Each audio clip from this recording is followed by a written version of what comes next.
Mitchell, he said, they had us flustered the entire time. These are the first matches of the year for you all, is that right? We had 2 matches prior to coming, and then, Okay. So. Do you think there's an advantage? Because right now, most Texas teams have between 25 and 30 matches in the month of August. I mean, they're basically averaging a match a day. And I'm not making excuses on their side. I'm just saying, is there a difference? Your team coming in with 2 matches played as opposed to them coming in with like 20 or so? Or I don't think so. I think maybe they might have a little bit more continuity because they've played together a little bit longer this season. Okay. But a lot of our kids were returners and they played together all last year too. So I think we had continuity coming in, and you could tell they are very familiar with playing each other. And I don't know that the number of matches really impacted it too much. Okay. You have such a high quality level program. Everybody knows that. Okay, I'm not, alerting the world of anything here. But still, you come in with 2 matches under your belt. You come into, you've got 4 top 10 teams in the nation here. Yeah. They all played today. That's pretty darn good. You come out on top. What does that say about the consistency of your program? You come in with 2 matches played. You were talking about the continuity for the other teams, having played 20 or so. You played 2, yet you're the one carrying the trophy home. I think we just came in, and it's nice to come out on top, but I think, in that semis against Cathedral, that was a point-for-point game where anyone could have taken that. And then in the finals here, I thought we just played kind of some flawless volleyball, and we were lucky to be hot at the right time. And in a tournament like this, it's about being hot at the very right time. In a best of 3, anyone can win.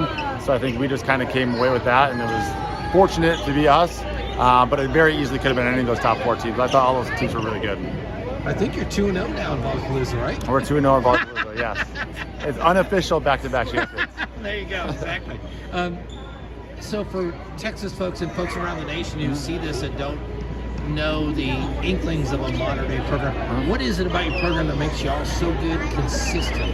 I think we're just top to bottom. We're good in each class. So I know, some schools will have, a really good junior class, or they follow a class through. I think we do a good job at, our JV team's really good, so we have kids feeding to varsity that are experienced, and kids just buy into, whatever my role is going to be, that's going to be my role. And so they could go. We have kids that come as freshmen, sophomore that maybe, would go start at another program right away, and for us, they got to wait their time. And kids know that, and they're willing to wait their time. And then when their time comes, they're ready to shine and be great as juniors and seniors. So every now and then we'll have underclassmen do it, but we do a good job at just kind of keeping good kids coming that are here for the right reasons. Right. And then they're there for those 4 years, and then we do a good job with that. I like coaches. I like to give coaches a chance to talk about their community and brag on their community. For those of us in Texas, talk about what makes the modern day community so good. I think we care about athletics, so we get a good sport. Our administration supports us. We do a good job. The teachers are working with the student athletes.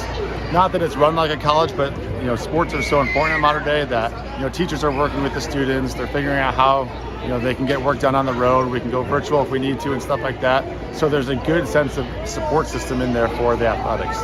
And I think this comes from the administration of the school all the way down to all the sports.